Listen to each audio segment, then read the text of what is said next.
নমস্কার, আমি doctor Sudeshna Mukherjee, consultant psychiatrist. আজকে আমরা ছোট করে আলোচনা করব যে অতিরিক্ত রাগ কি করে কমাবেন বা অ্যাঙ্গার ম্যানেজমেন্ট।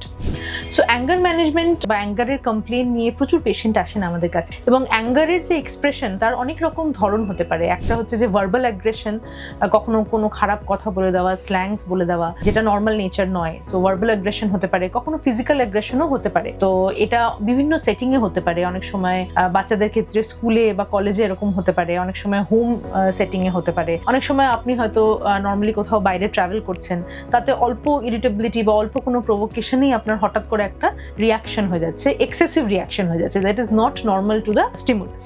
সো এইরকম যে কিছু কিছু আমাদের অ্যাঙ্গারের এক্সপ্রেশন আছে, অনেক সময় সেটা আমাদের নিজেদের জীবনযাত্রার ক্ষেত্রে একটা প্রবলেম হয়ে দাঁড়ায়। কারণ অনেক ক্ষেত্রে এটা আমাদের বিহেভিয়ারাল যে ডিস্টারবেন্সটা, সেটা আমাদের কাজে কর্মে, আমাদের লোকজনের সাথে রিলেশনশিপে খুব প্রবলেম করে। সো এইসব ক্ষেত্রে হাউ টু কন্ট্রোল অ্যাঙ্গার, তার মধ্যে এটা বুঝতে হবে we have to first of all realize যে what are are trigger factors, কোন কোন জিনিসে আমাদের এই এরকম একটা এক্সেসিভ এক্সপ্রেশন অফ অ্যাঙ্গার হচ্ছে।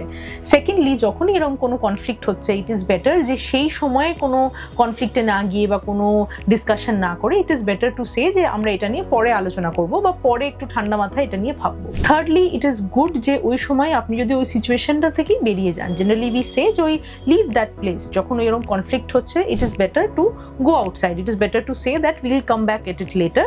আমরা তখনই ওই জিনিসটা নিয়ে কোনো কনফ্লিক্ট করব না।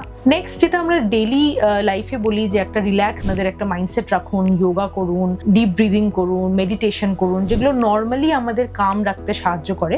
যাতে নর্মালি যদি আপনি ইরিটেটেড থাকেন, তখন ভীষণ ছোটোখাটো ট্রিগারে আমাদের হঠাৎ একটা খারাপ রিয়াকশন হয়ে যায় এবং পরে সেটা নিয়ে আমাদের খারাপ লাগে।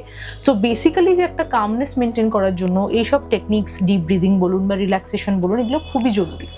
রেগুলার কোনো ফিজিক্যাল অ্যাক্টিভিটি করুন বা কোনো স্পোর্টস খেলুন যেটা আপনার পছন্দ, এবং কিছু আপনাদের কাছের মানুষ যাদের সাথে কোনো কোনো কনফ্লিক্ট বা কোনো কোনো জিনিস আপনি শেয়ার করতে পারেন, একটু ভেন্ট আউট করতে পারেন, সেরকম জায়গা যদি আপনি রাখেন নিজের, খুবই ভালো হয়। এছাড়া এটা বুঝতে হবে যে সবসময় অ্যাঙ্গার ম্যানেজমেন্ট যে একটা পার্সোনালিটির ফ্যাক্টর নাও হতে পারে। অনেক সময় মন খারাপ থেকেও অ্যাঙ্গার হতে পারে, ডিপ্রেশন থেকেও অ্যাঙ্গার বা ফ্রাস্ট্রেশন থেকেও অ্যাঙ্গার হতে পারে। অন্য ধরনের মুড ডিসঅর্ডার, যেমন বাইপোলার ডিসঅর্ডার যাদের রয়েছে, তাদেরও একটা এক্সেসিভ অ্যাঙ্গারের এক্সপ্রেশন হতে পারে। কখনো কোনো সাইকোটিক প্রসেস বা সাসপিশিয়াসনেস আছে, সেটার রিলেটেড কোনো কথা হলে তখনও অ্যাঙ্গার এক্সপ্রেশন হতে পারে। সো অ্যাঙ্গারের পেছনে যদি অন্য কারণ থাকে, হ্যাঁ, তো সেইটাকেও আমাদের খুঁজে বার করতে হবে। এবং সেরকম যদি আপনি বোঝেন যে আপনার যে অ্যাঙ্গার ম্যানেজমেন্টটা আপনি করতে পারছেন না, প্রচুর এক্সপ্রেস হয়ে যাচ্ছে অ্যাঙ্গার ভীষণ excessively, so it is better যে you get assessed by your psychiatrist. Psychiatrist আপনাকে পুরোপুরি অ্যাসেসমেন্ট করে বুঝতে পারবে যে এটা আপনার পার্সোনালিটি ফ্যাক্টর না এটা কোনো সাইকিয়াট্রিক ডিসঅর্ডারের জন্য হচ্ছে। বা বাচ্চাদের মধ্যে তো অনেক হিডেন ফ্যাক্টরস থাকে যেটার এক্সপ্রেশন অ্যাঙ্গার হিসেবে হয়, তো সেটা কথা বলে বা কোনো সাইকোলজিক্যাল টেস্ট করেও বোঝা যায়। সো এইসব অ্যাসেসমেন্ট করে বোঝা যাবে যে why your expression of anger is excessive. So অবশ্যই নিজের কাছাকাছি সাইকিয়াট্রিস্টের কাছে যান এবং অ্যাঙ্গার ম্যানেজমেন্ট নিয়ে পরামর্শ নিন। ধন্যবাদ।